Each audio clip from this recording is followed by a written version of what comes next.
Hello everyone, welcome to my channel Bhavani teacher. ఈరోజు నేను ఏం చేస్తున్నానంటే చూడండి, ఒక 4 కాకరకాయలు రాత్రి ఏం చేశానంటే ఇలాగా బాగా కడిగేసి తుడిచి సన్నగా ఇలాగా చూడండి ఇంత సన్నగా కట్ చేసి ఉంచాను. నైట్ అంతా ఫ్యాన్ దగ్గర ఉన్నాయన్నమాట. ఇవి ఇలాగా లేదు మనం పగలు చేసుకుంటే ఎండలో కూడా 1 అవర్ పెట్టుకోవచ్చు. నేను ఫ్యాన్ కింద పెట్టాను, ఓకేనా. ఇది తర్వాత దానికి ఏంటంటే ఇది షుగరు బీపీలు కంట్రోల్లో ఉండటానికి చాలా బాగా పనిచేస్తుంది. సమ్మర్ కదా, మనం ఏం తిన్నా తినకపోయినా కూడా షుగర్ బీపీలు పెరిగిపోతూ ఉంటాయి. అందుకని కంపల్సరీ అందరూ చేసుకోండి, ఓకేనా. ఇదిగో ఒక 1/2 కప్పు పల్లీలు, ఒక 1/2 కప్పు నువ్వులు, నా లెక్కకైతే ఒక 1/2 కప్ కారం సరిపోద్ది, కానీ మీరు తినే కారాన్ని బట్టి వేసుకోండి. ఒకవేళ కారం కాదు ఎండుమిర్చి వేసుకుంటామంటే ఎండుమిర్చి కూడా డ్రై పాన్లో వేయించేసి వేసుకోవచ్చు. ఉప్పు, కొంచెం పసుపు, ఓకేనా. ఇప్పుడు నేను ఏం చేస్తున్నానంటే స్టవ్ ఆన్ చేసి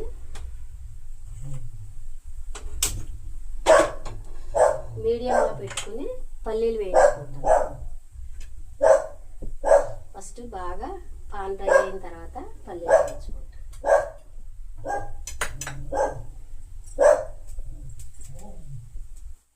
ఏంటంటే మార్నింగ్ నేను పునుగులు వేశాను, పెసర పునుగులు వేశాను. దానికి అది బెండకాయని పెసర పునుగులు కర్రీ చేస్తున్నాను అనమాట. చూపిస్తాను. అది చూడండి, అంటే పులుసులోకి ఇలాగా పునుగులు వేసుకుంటే చాలా టేస్టీగా ఉంటుంది పులుసు. కాబట్టి మీరు కూడా ఎవరైనా పెసర పునుగులు ఉంటే బెండకాయలో కానీ లేకపోతే మీకు నచ్చిన వెజిటబుల్లో ఇలా వేసుకుని పులుసు పెట్టుకోవచ్చు. ఇప్పుడు పాను డ్రై అయింది కదా, ఇది దీనిలో నేను సిమ్లో పెట్టి పల్లీలు వేస్తున్నాను.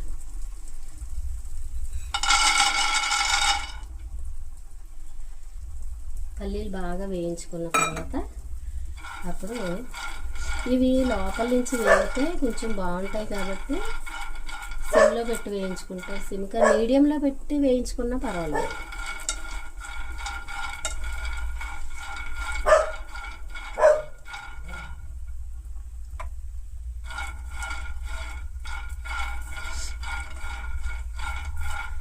కొంచెం టైం పడుతుంది, అందుకని మనం ఇలాగా వేయించుకుందాం.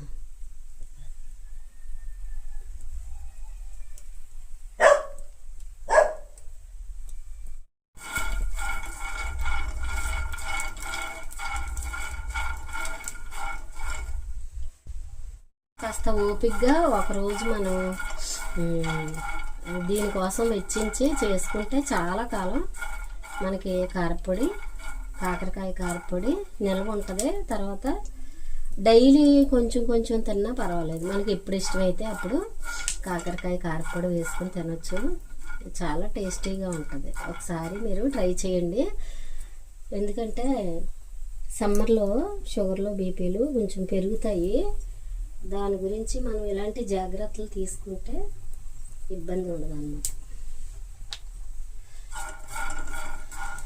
నాకు నైట్ తలస్నానం చేస్తే కోల్డ్ వచ్చేస్తుంది. తెలిసి కూడా నేను మొన్న ఒక రోజు అలాగే చేస్తాను, అందుకే కోల్డ్ వచ్చింది. వేగిపోయినాయి. ఇప్పుడు నేను ఏం చేస్తున్నానంటే దీనిలో వేసేస్తాను. ఒక ప్లేట్లో వేసేసుకుందాం. ప్లేట్లో వేసుకుంటే త్వరగా చల్లారుతాయి అన్నమాట. ఇప్పుడు ఇదే వేడి పాన్లో మనం నువ్వులు కూడా తీసుకున్న నువ్వులు కూడా వేసేద్దాం.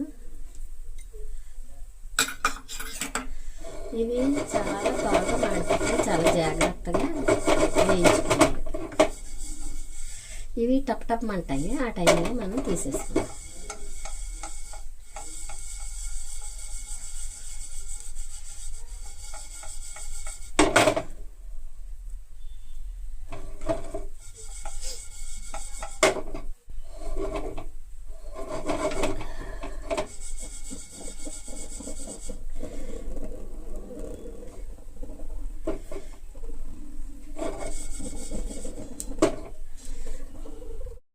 ఇంకా వేసేసుకుందాం.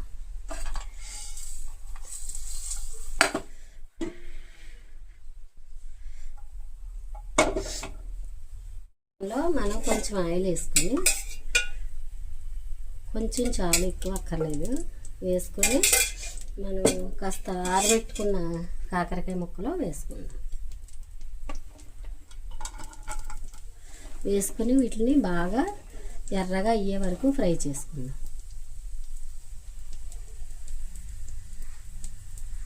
ఇవి చూడండి పల్లీలు, నువ్వులు, దానిలో కారం వేసాను సరిపడా. మనం తినే కారాన్ని బట్టి కొంచెం ఎక్కువ తినేవాళ్ళు కొంచెం ఎక్కువ వేసుకోవచ్చు, తక్కువ తినేవాళ్ళు తగ్గించుకోవచ్చు. ఇవి ఇలా చల్లారిన తర్వాత మిక్సీ పెట్టేస్తాను. ఆ పౌడరు మనం ఇవి పూర్తిగా వేగిన తర్వాత, ఎర్రగా వేగిన తర్వాత లాస్ట్న దీనిలో ఆ పౌడర్ కలిపేసుకొని చక్కగా స్టోర్ చేసుకుంటే చాలా రోజులు నిల్వ ఉంటుంది. తర్వాత షుగర్ బీపీలు పెరగనివ్వదు అనమాట. ఓకేనా? మీరు కూడా ఇలా చేసుకొని తిని హ్యాపీగా ఉండండి. ఇలా వేసుకొని మనం పౌడర్గా మిక్సీ చేసుకుందాం. అది మరీ మెత్తని పౌడర్లా కాకుండా కొంచెం బరకగా మిక్సీ పట్టుకుందాం. కొంచెం రఫ్గా మిక్సీ పట్టుకుని ఈ కాకరకాయ ముక్కలు వేగిన తర్వాత దానిలో వేసేసి, పూర్తిగా వేగిన తర్వాత దానిలో వేసి కలిపేసుకోవడం చాలా రుచిగా ఉంటుంది. తర్వాత మనం పని కట్టుకుని ఇది షుగర్కి తింటున్నాము లేకపోతే బీపీ కోసం తింటున్నాము అనే ఫీలింగ్ లేకుండా హెల్తీగా చక్కగా మనం హెల్తీగా ఉండొచ్చు అనమాట. చాలా ఫ్రై అయిపోయింది. చూడండి ఒకసారి నేను చూపిస్తాను. డీప్ ఫ్రై చేయకూడదు, గుర్తుపెట్టుకోండి. షాలో ఫ్రైయే. కొద్దిగానే ఆయిల్ వేసి అవి పూర్తిగా ఇలాగ డ్రైగా అయ్యేంత వరకు వేయించుకోవాలన్నమాట. ఇప్పుడు ఈ స్టేజ్లో మనం ఏం చేద్దామంటే, ఆల్రెడీ మిక్సీ పట్టుకున్న పౌడర్ ఉంది కదా, ఇది ఇలా వేసేసుకోవాలి. నేను కొద్దిగా వెల్లుల్లి కూడా వేసాను. మీరు వెల్లుల్లి తింటే పర్వాలేదు, వెల్లుల్లి తినని వాళ్ళు కాస్త ఇంగు వేసుకోండి. ఇక ఫైనల్గా ఇలా కలిపేసుకోవడమేనమాట. ఓకేనా? ఇలా కలిపేసుకుని ఏదైనా ఒక పొడిగా ఉన్న జార్లో పెట్టుకుని మీరు బయట పెట్టుకున్నా చాలా కాలం ఉంటుంది, ఫ్రిడ్జ్లో పెట్టుకున్నా చాలా కాలం ఉంటుంది. డైనింగ్ టేబుల్ మీద కూడా డైరెక్ట్గా పెట్టేసుకోవచ్చు. ఓకే, నచ్చిందా? మరి నచ్చితే ఈ రెసిపీ లైక్ చేయండి, షేర్ చేయండి, సబ్స్క్రైబ్ చేసుకోండి. Okay, bye. కాకరకాయ పీసెస్లో ఈ పౌడర్ వేసేసి మనం ఒక 2 మినిట్స్ ఇలాగా స్టవ్ మీద ఉంచి ఫ్రై చేస్తే ఇలా తయారవుద్ది. ఇది చాలా అంటే చాలా హెల్తీ. ఓకేనా? తప్పనిసరిగా షుగర్ కానీ బీపీ కానీ ఉన్నవాళ్ళు తప్పనిసరిగా ఈ కాకరకాయ కారం పొడి చేసుకొని రెడీ పెట్టుకోండి. ఓకేనా?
చూడండి ఎంత బాగున్నాయో పునుగులు. పునుగుల రెసిపీ మన ఛానల్లో ఉంది, కావాల్సిన వాళ్ళు చెక్ చేయండి. అయితే ఈ పునుగులు మనం టిఫిన్గా తినచ్చు. తర్వాత ఇంకా చాలా ఎక్కువ ఉన్నాయనుకోండి, మనం కర్రీ చేసుకోవచ్చు. పునుగులు ఎగిరేసుకోవచ్చు, పులుసు పెట్టుకోవచ్చు. తర్వాత నాన్ వెజ్ తినేవాళ్ళు అయితే ఎండు రొయ్యలు పునుగులు ఎగిరేసుకుంటే అసలు అది చాలా స్పెషల్ కర్రీ అనమాట ఓల్డెన్ డేస్లో. అలాగే మనం దాని టేస్ట్ చూస్తే నాన్ వెజ్ తినేవాళ్ళకైతే చాలా నచ్చుతుంది. అయితే ఓన్లీ వెజిటేరియన్స్ అయితే పునుగులు పులుసు పెట్టుకోవచ్చు, ఎగిరి పెట్టుకోవచ్చు. తర్వాత ఏవైనా వెజిటబుల్ వేసి పులుసులకు కూడా పెట్టుకోవచ్చు. ఓకేనా? మీరు ఎవరికైనా ఇది మనం పెసరపప్పు ఉంటుంది కదా, ఆ పెసరపప్పుని నైట్ నానబెట్టేసి పొద్దున్నే కాస్త గారెల పిండిలాగా రుబ్బేసుకొని ఇలాగా పునుగులు వేసుకుంటే సరిపోద్ది. చాలామంది పునుగులు వేసుకోవడం రాదు అంటారు. ఇది ఒక్కసారి చేస్తే మీకు చాలా ఈజీ అయిపోతుంది అనమాట రెసిపీ. ఓకేనా? తప్పనిసరిగా చేసుకుని ఇలా రకరకాల కర్రీస్లో వేసుకొని మీరు ఎంజాయ్ చేయండి.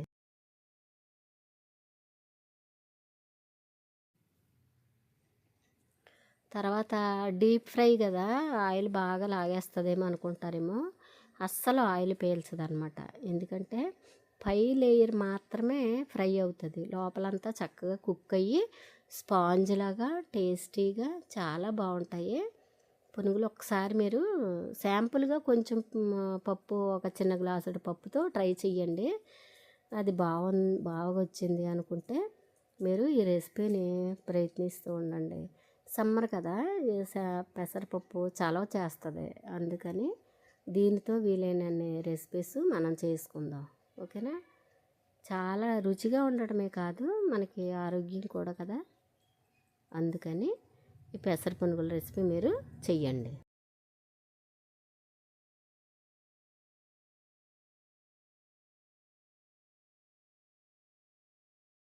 అయినా ఇంకా మల్లెపూలు పూయకపోతే ఏం చేస్తారంటే, ఒక్క ఆకు కూడా లేకుండా మొత్తం చెట్టు అంతటికి దూసేసి, అంటే ఆకులన్నీ తీసేసి ఒక 3 days అస్సలు ఒక్క చుక్క వాటర్ పోయొద్దు. తర్వాత 4వ రోజు మనం నీళ్ళు పోస్తే, చూసారా నా వీడియోలు చూస్తే మీకు అర్థమవుతాయి ఎన్ని పూలు పోస్తున్నాయో. ఇప్పుడు పూలన్నీ అయిపోతున్నాయి కదా. ఇప్పుడు మళ్ళీ నేను ఏం చెయ్యాలంటే, ఇది ఇక్కడ అయిపోయిన బంచెస్ అన్నీ కూడా ఇలాగ తుంపేయాలన్నమాట.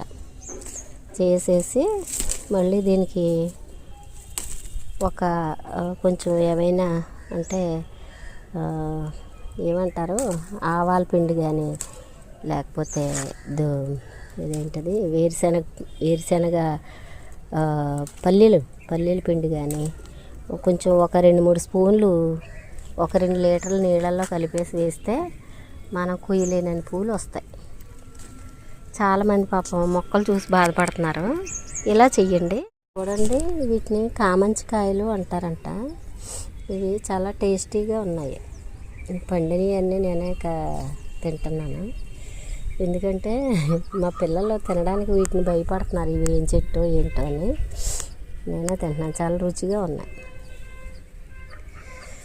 పండినవన్నీ డైలీ కొన్ని పండుతున్నాయి. చుక్కకూర కొంచెం బాగా ముదిరింది. ఇవి ఏం చేస్తామంటే, ఈ ఫ్లవర్స్ తీసుకెళ్ళి వేరే చోట వేస్తే మనం చక్కగా, ఇవి బాగా ఎండితే ఇంకా బాగుంటుంది. అంటే మీకు చూపించడానికి నేను చేస్తున్నాను. ఇలాగా తీసేసి ఈ విత్తనాలు పట్టుకెళ్ళి మనం వేరే ప్లేస్లో వేస్తే అవన్నీ కూడా మనకు మళ్ళీ చుక్కకూర వస్తుంది అన్నమాట.